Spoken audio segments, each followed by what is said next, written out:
Core maths नहीं पसंद होते हुए भी, if I am not wrong, आपने 99 स्कोर किया है। तो नहीं पसंद होते हुए सब्जेक्ट में इतने अच्छे मार्क्स लाना, आप कैसे मोटिवेटेड रहते थे? ज़्यादा बुक्स को फॉलो करने की जगह एक ही बुक्स को फॉलो करो, और आवर्स में टाइम बनाने की जगह अपने टारगेट सेट करो कि डेली मैं ये अचीव करूँगा, और अगर बैकलॉग भी हो जाए तो उसे संडे में कवर कर लो, उससे अच्छे मार्क्स आ सकते हैं। और कंसिस्टेंसी से पढ़ो। जो भी आप करो, आपको एक बाउंड्री सेट करना है, एक लिमिट सेट करना है, और आपको वो लिमिट खत्म होते ही खुद को समझना है कि चलो यहाँ पे हमारी लिमिट खत्म है। मैम डाउट इंजन बहुत सपोर्टिव था। मैं डाउट पोस्ट करता था, 24 आवर्स में उसका रिप्लाई आ जाता था। टारगेट बना लेता था कि नहीं अचीव करूँगा, तो वही फॉलो करते करते हो जाता था। सो हेलो, यहाँ पे मैं नए मज़ेदार सेटअप के साथ आज आपके सामने आई हूँ, कुछ मज़ेदार बातें करने के लिए। लेकिन जब बातें करने की बात आती है तो भाई कोई साथीदार तो चाहिए होता है।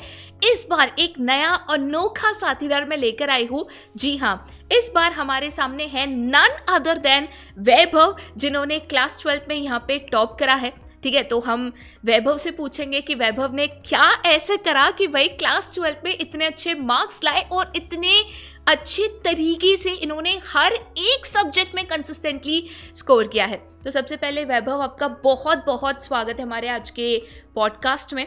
और पूरी कॉमर्स वाला की टीम बहुत ही एक्साइटेड थी आपसे मिलने के लिए। मैं भी पर्सनली बहुत एक्साइटेड थी, क्योंकि हमें भी लगता है भाई ऐसा आपने क्या कैसे करा है, कितने अच्छे मार्क्स लेकर आए हो आप। अच्छा, तो वैभव पहली चीज तो आपने टोटल मार्क्स कितने स्कोर करे? 495 आउट ऑफ 500।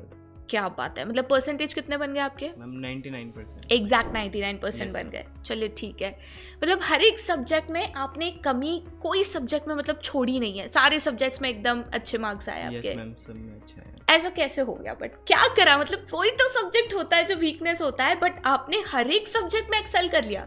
मैम सब सब्जेक्ट्स पे फोकस बना के चलता था मैं। हर संडे को मैं इंग्लिश थोड़ा बहुत पढ़ लेता था। एग्ज़ाम से वैसे इंग्लिश में इतना सिलेबस है नहीं, तो वह एग्ज़ाम से पहले भी हो जाता था। अकाउंट्स में प्रैक्टिस करता था और मैथ्स में भी प्रैक्टिस करता था। बिज़नेस को मैं टाइम टू टाइम रिवाइज़ करता रहता था, जिससे वो रिटेन रह सके। और इको में मैक्रो भी प्रैक्टिस करता था और इंडियन इको को भी रिवाइज़ करता रहता था मैं, राइट, टाइम टू टाइम। और हमें जैसे आपकी मम्मी से ये भी पता चला है कि अभी की बात नहीं है, वैभव को तो भाई टॉप करने की ना अभी एकदम आदत सी हो चुकी है। मतलब टॉप करे बिना वो मानते ही नहीं है।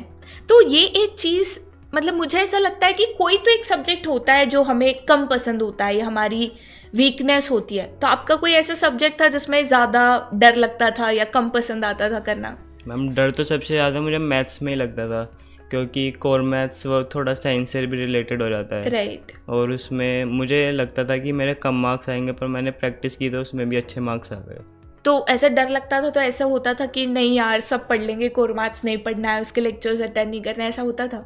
यस मैम, होता था। कुछ लेक्चर छूट भी जाते थे, फिर मैं उन्हें एक ही दिन में 2-3 लेक्चर एक साथ देखता था। क्या बात है। और ये सब मोटिवेशन कैसे आता था? मतलब हम तो जैसे हमें कोई सब्जेक्ट नहीं पसंद होता है तो हम उसको ऐसे साइड में रख देते हैं कि इससे थोड़ा दूर रहता है, बाद में देख लेंगे, बस इसमें पास ही होना है। बट आपको कोर मैथ्स नहीं पसंद होते हुए भी, if I am not wrong, आपने 99 स्कोर किया है। तो नहीं पसंद होते हुए सब्जेक्ट में इतने अच्छे मार्क्स लाना, आप कैसे मोटिवेटेड रहते थे? मैम शुरू में तो मेरे कोर मैथ्स में स्कूल टेस्ट्स में भी थोड़े कम मार्क्स आ रहे थे, तो मुझे लगा कि अब इस पर फोकस करना पड़ेगा। तो मैंने लास्ट में उसकी ज़्यादा प्रैक्टिस की थी और सैम्पल पेपर्स भी किए थे, जिससे कि टाइम पे मैं अपना पेपर सोल्व कर लेता था। राइट। तो बच्चों ये चीज़ आपको ज़रूर सीखनी है वैभव से कि यहाँ पे अगर आपको कोई सब्जेक्ट नहीं पसंद है, जैसे भले वैभव ने हर एक सब्जेक्ट में एक्सेल करा है, फिर भी कोर मैथ एक ऐसा सब्जेक्ट था जो उसको कम पसंद था, उसमें डर लगता था, कम मार्क्स आते थे, बट उन्होंने उसको छोड़ने के बदले उसके पीछे ज़्यादा मेहनत की, सो दैट वो एक सब्जेक्ट की वजह से उनका जो ओवरऑल परसेंटेज है वो यहाँ पे अफेक्ट ना हो। तो ये चीज़ आपको सीखनी है और आपको अपनानी भी है।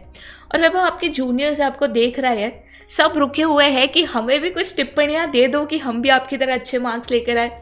तो आपके जूनियर्स के लिए आप क्या कहना चाहोगे? मैम मुझे मेन चीज़ तो लगता है कि मैंने ज़्यादा मटेरियल करने की जगह कुछ मेन बुक्स मैंने पहले ही डिसाइड कर ली थी, उन पर ही फोकस किया।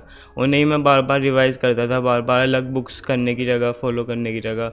उनकी मुझे इसलिए डीप नॉलेज हो गई थी, जो कि मुझे काफ़ी हेल्प करती थी रिवीजन के टाइम पे भी। और बाकी CBSE के पास्ट ईयर पेपर्स बहुत ज़रूरी हैं, प्रीवियस ईयर क्वेश्चंस।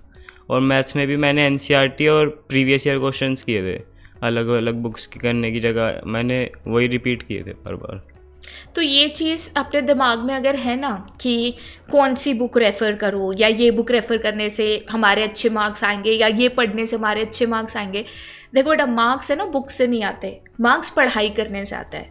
जैसे वैभव ने कहा कि मैं बहुत ही लिमिटेड मटेरियल यूज़ Yes, करता ma'am. था, तो ऐसे तो नहीं है कि मतलब मैं 4 ऑथर की बुक पढ़ूँ तो मुझे 99 आएंगे। नो मैम, फिर उससे कन्फ्यूजन ही बढ़ता है। राइट।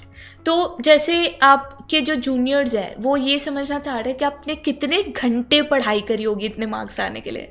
मैम शुरू में तो मैं नॉर्मल कम ही पढ़ता था, बस एग्ज़ाम जैसे स्कूल में बार बार एग्ज़ाम्स होते थे तो उससे पहले मैं थोड़ा ज़्यादा पढ़ता था, और लास्ट में पढ़ता था ज़्यादा, टाइम के साथ साथ ज़्यादा पढ़ने लगा था मैं मैम थोड़ा। ओके, मतलब टाइम के साथ साथ आपने आपका जो जैसे एग्जाम नज़दीक आते गए तो Yes, वैसे ma'am. वैसे आपने अपना ड्यूरेशन बढ़ाते गए Yes, कि ma'am. हाँ मैम, चलो अभी पेपर से पहले तो मैं 8 to 10 आवर्स पढ़ता था 8 to 10 आवर्स पढ़ लेते थे। मैम, पेपर से जस्ट पहले, वैसे Just नॉर्मल पहले।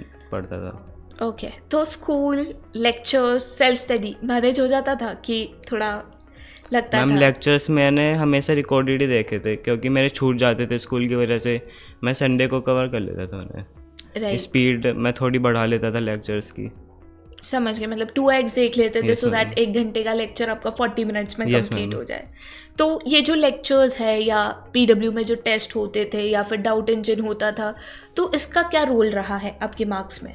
मैम डाउट इंजन बहुत सपोर्टिव था। मैं डाउट पोस्ट करता था 24 आवर्स में उसका रिप्लाई आ जाता था, जिससे डाउट सॉल्व हो जाते थे। और मैं बाद में जो डाउट्स पूछे थे उसी को अलग से देख भी लेता था एग्ज़ाम से पहले कि मुझे इनमें डाउट था और ये ऐसे सॉल्व होगा। राइट, और जैसे बच्चों को एक डाउट होता है, बहुत बच्चे मुझे पूछते भी है, तो देखो आपका सवाल मैं लेकर आई हूँ, टाइम टेबल क्या फॉलो करते थे? मतलब कोई जादुई टाइम टेबल था जो फॉलो करते थे? हम नॉर्मली टाइम टेबल था, मैं टारगेट बना लेता था कि इन्हें अचीव करूँगा, तो वही फॉलो करते करते हो जाता था। तो 12th में कितने मार्क्स लाने का टारगेट था? हम 12th में 95 प्लस टारगेट था, पर 99 बहुत ज़्यादा कर लिया आपने तो टारगेट से यस भी। मैम। तो देखिए, अगर लाइफ में ना गोल्स होता है तो गोल्स होना इम्पोर्टेंट है, बट ये सीखना ज़रूरी है वैभव से कि गोल्स बनाने से नहीं पूरे होते। गोल्स पूरे होते हैं जब आप उनके पीछे मेहनत करते हो। हम जैसे बात कर रहे थे आपकी मम्मी Yes, से ma'am. भी और आपसे भी, तो हमने ये तो ज़रूर समझा है कि आप अगर कोई गोल सेट करते हो आप उसके पीछे बहुत ज़्यादा मेहनत करते हो, और आपको बार बार कहने की भी ज़रूरत नहीं पड़ती है कि आप पढ़ाई कर लो, आप सोशल मीडिया यूज़ मत करो, आप मतलब ऐसे बातों में समय मत डालो। Yes, तो ma'am. ये कैसे अवॉइड करते हो? मतलब आजकल के अगर आप बच्चों को देखोगे तो बहुत ज़्यादा सोशल मीडिया यूज़ करना, गेम्स खेलना, और दूर रह भी नहीं पाते। Yes ma'am. तो आपने कैसे मतलब डिस्टेंस बना के रखा या ये डिस्ट्रैक्शन से दूर रहे? मैम सोशल मीडिया पे तो मैं भी था, पर मैं उसको लिमिटेड यूज़ करता था। मैंने टाइम सोच रखा था कि मैं इसी इतनी देर इसे यूज़ करूँगा, बाकी ज़्यादा देर होता जाता तो मैं फ़ोन को ही साइड में रख देता था। ओके, और जैसे- कितना टाइम था वो अंदाज में? Ma'am 30-40 minutes daily. बहुत हो जाता उतना, राइट? मतलब फ्रेश होने के यस लिए। मैम। तो ऐसा नहीं है ना कि मतलब सोशल मीडिया त्याग देना है ना, एकदम ऐसे बाबा संत बन के रहना है, अच्छे मार्क्स लाने हैं। तो ज़िंदगी में अगर आप चाहो तो आप एंजॉय करके भी पढ़ाई कर सकते हो। तो सब त्याग देना है, दूर रहना है, कमरे में बंद रहना है, ऐसा बिल्कुल भी ज़रूरी नहीं है। जो भी आप करो, आपको एक बाउंड्री सेट करना है, एक लिमिट सेट करना है, और आपको वो लिमिट ख़त्म होते ही खुद को समझना है कि चलो यहाँ पे हमारी लिमिट ख़त्म है, राइट? Yes ma'am. तो वैभव, बहुत अच्छा लगा आपसे ये टिप्स लेकर। एक लास्ट चीज़, आप कुछ कहना चाहते हो? मतलब आपके जूनियर्स हैं जो आपको देख रहे हैं, तो उनको कुछ कहना चाहते हो, कोई सजेशन देना चाहते हो तो प्लीज़। मैं यही सजेशन दूंगा कि ज़्यादा बुक्स को फॉलो करने की जगह एक ही बुक्स को फॉलो करो, और आवर्स में टाइम बनाने की जगह अपने टारगेट सेट करो कि डेली मैं ये अचीव करूँगा। और अगर बैकलॉग भी हो जाए तो उसे संडे में कवर कर लो, उससे अच्छे मार्क्स आ सकते हैं। और कंसिस्टेंसी से पढ़ो।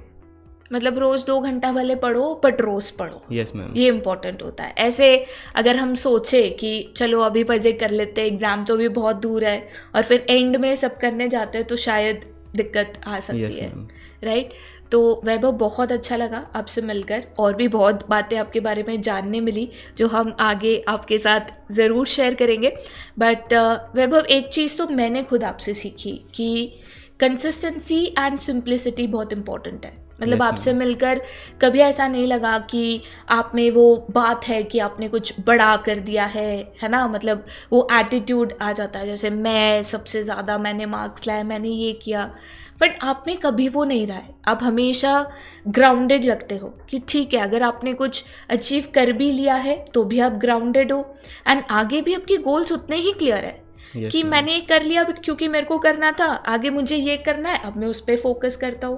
और आपका फोकस तुरंत हमेशा अपने एंड गोल पे रहता है। Yes, तो ma'am. ये चीज़ तो मैंने भी पर्सनली आपसे सीखी, और मुझे बहुत अच्छा लगा ये जानकर, क्योंकि मैं हमेशा एक ही चीज़ कहती हूँ कि ज़िंदगी में आप जो भी पालो, जब तक आपके पैर ज़मीन पर है, आपसे आपकी कामयाबी कोई नहीं छीन सकता।